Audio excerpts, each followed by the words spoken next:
Well, the gear is all laid out and leave for Miami here in just a few short hours. We'll be spending 4 days and 3 nights in Haiti, mostly in La Caille on the southern coast. We'll be doing stories on schools that they're rebuilding, big health initiatives down there, what the work here in Southwest Florida does down there in Haiti in terms of the pregnancy kits they put together, some of the health initiatives they have. Cholera is a big outbreak there, and they're still obviously rebuilding from the earthquake nearly 2 years ago still. Also a big international soccer match down there over the weekend, and that's going to be a pretty fun story to tell as well. Kind of putting off packing a little bit, listening to Tony Kornheiser's show on podcast on my iMac there, but the gear is all laid out and pretty much ready to go. Hopefully we don't have any glitches. But really looking forward to this trip. I've got a little bit of anxiety because I don't really speak the language down there, but I've been assured that we'll have translators at the ready. And I've got the palate of a second grader too, so I'm a little nervous about the food, but I'm open-minded. So, but if that doesn't work out,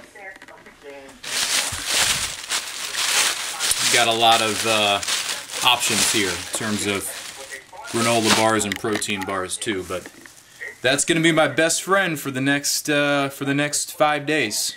So hopefully I'll be able to bring back some cool stuff and tell some cool stories. Alright, hello again. It's Wednesday night, about to turn in for the evening. Since the last time you saw me, I did get a haircut, so looking a little bit more fresh for the trip. What we did today was we met in Naples. I carpooled down with a couple other people who are going to be coming on the trip with us. Dee Dee, who's retired now from being a very successful businesswoman. She lives on Sanibel now, and then another dentist down in Naples, Brian. So this is kind of our area right here where we've got everything good to go for the trip tomorrow. Wake-up call is at 4 o'clock, and it is 10:30 right now. So this is the Hope for Haiti swag that we've got going in the bag that they gave us. This is our itinerary and a little bit more detailed about what our trip is going to be like. Just wrapped up kind of our first group dinner where we had Papa John's pizza. So that'll be like the last taste of America that we have before our 4-day, 3-night trip to Haiti. We are flying American Airlines tomorrow down to Port-au-Prince at 6:20, and as soon as we hit the ground, we are going to be getting right to it. Our first stop on the day tomorrow will be at some schools, as I understand it, and that'll be our first story as well. Some schools that they're rebuilding from scratch that were basically rubble a year and 9 months ago. So it'll be pretty eye-opening. Look forward to keeping tabs with you, mostly during the nighttime hours, because this will be kind of the video diary, because I'm going to have, as you saw, the camera that's in this bag right here on my shoulder for most of the journey. So the next time we check in, I will have landed in Haiti and hopefully told our first story, and all these stories will pretty much tell themselves, or so I hope. Alright, we just landed in Port-au-Prince. Been in the country all but a half hour now, and it's a lot of things are very telling. Just made it through customs, and when we came in, right as the sun rose, it's about 8 o'clock local time, so the sun was rising over Port-au-Prince, and all you saw were a lot of impoverished housing, a lot of metal roofs. There was a fire actually burning in one of the yards when we flew in, and one thing very noticeable about the runway when you come in here is all the houses and structures are basically right along the runway. It's nothing at all like America where it's all fenced off. Here, I mean, you could basically get on the runway if you really wanted to. Of course, no one was, but we're basically right here along the streets right now waiting for our ride. A lot of UN trucks we've seen already, and as you see, people carrying stuff on their heads right there. So we are waiting for our ride as our medications are clearing customs right now. There's my camera. I've shot a little bit already, and I think one of the things that's going to be a challenge right away is distinguishing between poverty and stuff that happened after the earthquake. I mean, we're a year and 9 months, a year and 10 months or so after that earthquake hit here, and the terminal here, we couldn't walk through it because it's closed. So you have to walk through a temporary walkway that they set up, and I'm told anything temporary here in Haiti usually lasts. So temporary means permanent. There's no telling when they're actually going to fix that terminal. So that's going to be something that we're going to have to distinguish, or at least I will, as we make our trip through here. And we're going to have a lot of off-road trips, and we're going to be seeing a lot of buildings. So it's going to be interesting to see the difference between the two. And we're about to go to some schools right now. We've got a full plate ahead of us, and we won't be turning in for another 13 hours or so. So we'll try to check back in then. Thanks.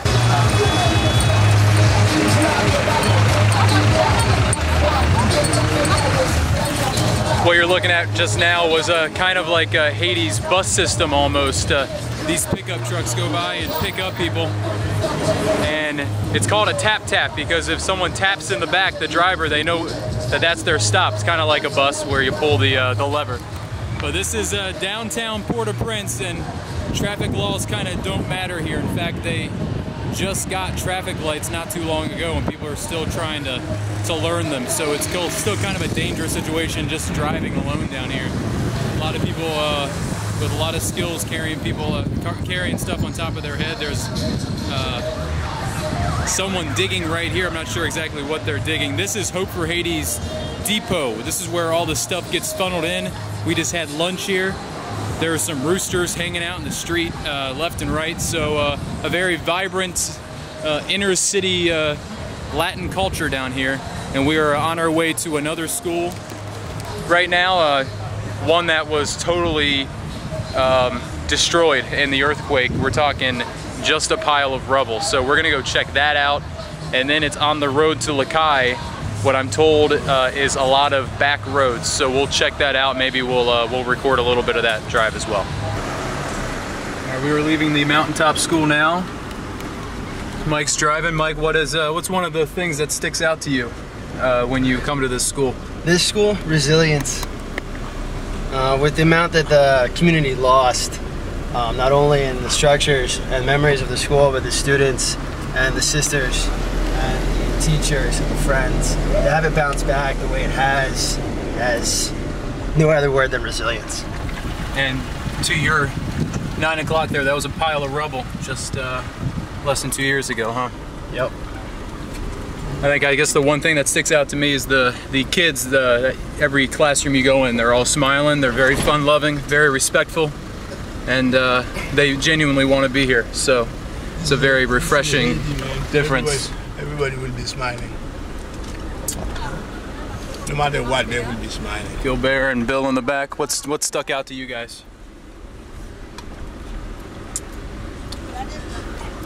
The sister, she's just relentless. She's gonna make this happen. She's totally heartbroken 2 years ago. She's never let up, and she's on the way to rebuilding that school. It's just a wonderful thing to see, and she sure does love us. It's just so much fun to go visit her. And we are going down a pretty steep hill, and this is step one of a how many hour drive to Lakai? Should be about 3.5 if we're lucky. As like I always like to say, any trip in Haiti is about 3.5 to 6 hours. We'll check in along the way as we see things to shoot, but this hillside is something I'll leave you with until next time. All right, it's the end of the first night in Haiti, and I'm getting to bed early. I am absolutely beat. We are now in the Hope for Haiti house in Lakai. It took about 4 hours down some pretty back roads and some not so bad roads. I'm from West Virginia. I went off-roading with my buddies a lot, and I've never seen roads quite like this, and I'm told that we have a few more to go tomorrow. Some of the things that you kind of notice right away on just the trip down here is this country does not have electricity. I mean, very, very few parts do. So when the sun goes down, people go to bed so they can get up early and start the day and start the journey of survival again the next day. Markets go empty, streets go dark, and it gets pretty quiet. But we did pass through some lively areas too that had maybe one street light on and everyone would congregate, or maybe we saw some candlelight too, so that was interesting. A lot of feral dogs around too. People don't really have dogs as pets down here, even though Hope for Haiti House does have a Rottweiler down here, here in Lakai. I mean, you can't feed your family. How are you going to feed a pet? So it's kind of the thing down here. So dogs run free just like cattle and goats and chickens all across the country. Something I noticed was kind of cool just about how small the world is, because of Joanne, who founded Hope for Haiti. She's got ties to the University of Scranton, and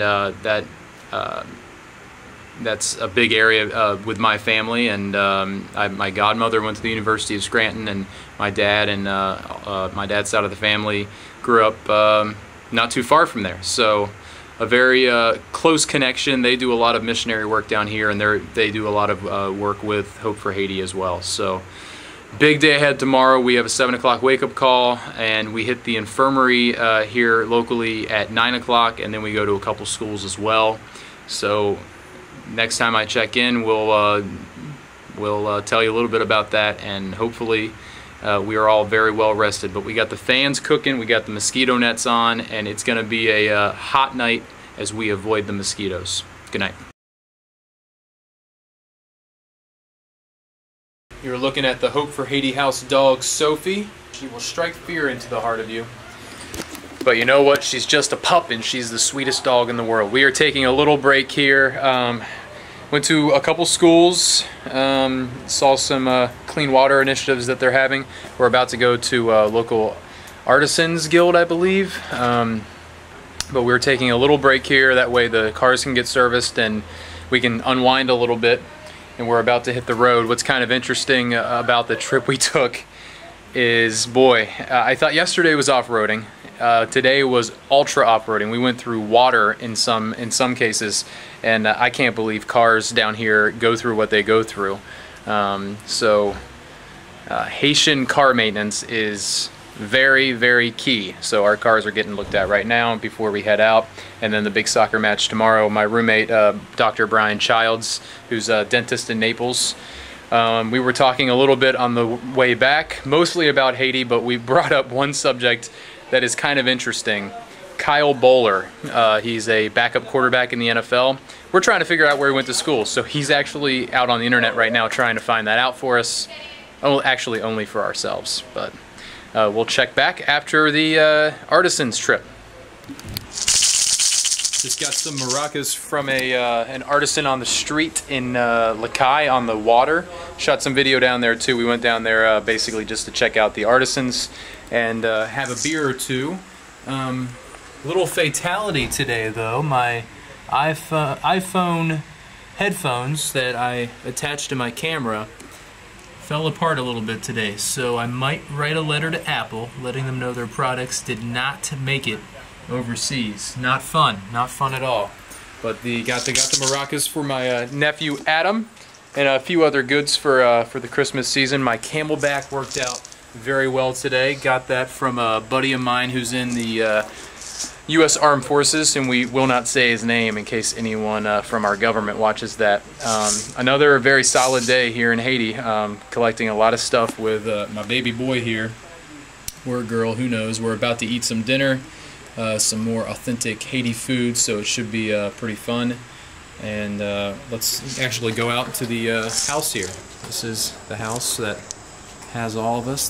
Dinner is being made now, and there's the table. Here's the Hope for Haiti house, and there's some booze.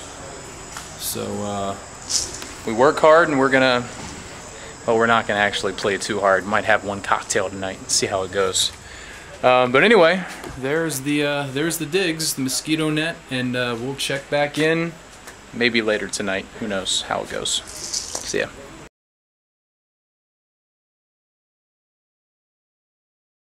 Alright, now day 3, it's Saturday morning here in Lacaille. The Hope for Haiti board is meeting inside, and it's kind of their time to get acquainted with what's going on the ground here at a more number for number, case for case basis, and it's quite honestly boring TV. So I decided I would do some work this morning. I've logged a little bit of card 1, and what that means is each little card we have shoots about an hour of video, and we're through 3 already. We're now on our 4th. So we have about 2 hours of video left for basically 1 more day. Hopefully it won't take that much to shoot. But there's a lot of stuff we can't shoot down here. And we were talking at dinner last night of some high points of the day yesterday, and it went around the table, and a lot of people were bringing up obviously the good work that's being done in all the schools here and stuff like that. What struck me, 2 things that I brought up.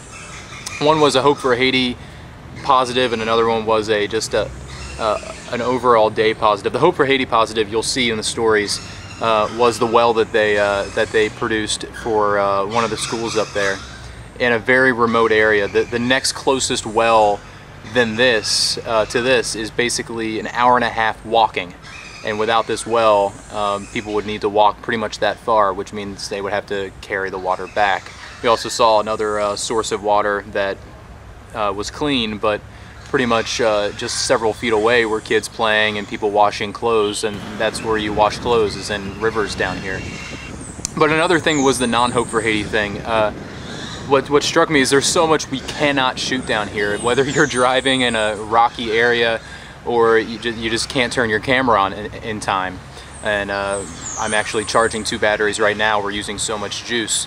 But the other thing was when we were driving to one of the remote schools on a very rocky, I guess you could call it a road, more or less a path with a lot of holes in it, there was pretty much a big industrial truck that was hauling people and goods. They all kind of go together down here when you're traveling. And it hit one of these potholes, holes in the road. Pothole doesn't quite do it justice, and the back axle snapped and the truck tipped over. When we were there, when we drove by, it looked like the truck had been there for at least several hours, if not probably a day. And there were dozens of men constructing their own winch and using manpower to get the truck back on 4 wheels. Now whether it could drive again after that, who knows? But when we were driving back down the mountain, the truck was on 4 wheels and all the goods were transported away. So what you couldn't see was what happened between point A and point B, was the incredible teamwork it took to pull together and get that truck, get that obstacle out of the road and back on 4 wheels. I think that's a testament of the Haitian people. You know, a truck flipped over, and many people might say, well, what's the big deal about that? Sure, it's a local problem, but when you look at the larger problems that this country has, people do just that. They pull together. Whether it's that, or we ran into a lot of building projects where it took many men mixing cement, putting it on the roof, you know, and it was a large assembly line, dozens of men doing this. And it's that teamwork. You don't know how much these people are getting paid. They might just be doing it because their neighbor got enough money to buy cement to have a concrete roof. Who knows? But those types of things you see around here on a daily basis, and that will stick with me. So many things I wish we could show you. We're going to be going to a soccer match later today, and that will wrap up our hopefully week-long series that we can put together. And looking at the video, we've got some pretty cool stuff, and hopefully can connect with viewers back in the States. Okay, until next time, we'll see you. Hello again. We are back from the soccer match. It's our last night in Haiti. In fact, we just saw the sunset in Lacaille, so the next time we see the sun in Haiti, we will be driving the long drive back to Port-au-Prince. We're leaving here at 5 o'clock tomorrow morning, and then due to arrive back in Miami at 3 o'clock Eastern Time. So that wrapped up our trip, and before the soccer match, though, something really, really powerful. We went to the Missionaries Charity in Lacaille. It's basically an orphanage run by 7 nuns. It's one of Mother Teresa's orphanages, and a staff of about 65 others. We saw a lot a lot of kids with major developmental diseases and illnesses. Unfortunately, we're not allowed to take any pictures, and that's been their long-standing policy, so we respected that, but certainly probably the most powerful part of the trip, and sorry that we couldn't share that with you, but that's just the way it goes sometimes. It will be filed away in my personal camcorder up here. So that wrapped up our trip. We're about to eat here in another hour. It's just after 6 o'clock, but everyone's kind of beat. I personally didn't do much today. Shot the soccer match and did some logging, but there's a lot of video to go through, so in order to condense it down into stuff that we can regurgitate for all the viewers back in Southwest Florida, we need to go through now nearly 4 hours of video. So I'll leave you with one thing that is a pretty consistent thing on the trip, and that is sweating. That is the back of my shirt today, and that was just from, I don't know, about 40 minutes or so of shooting.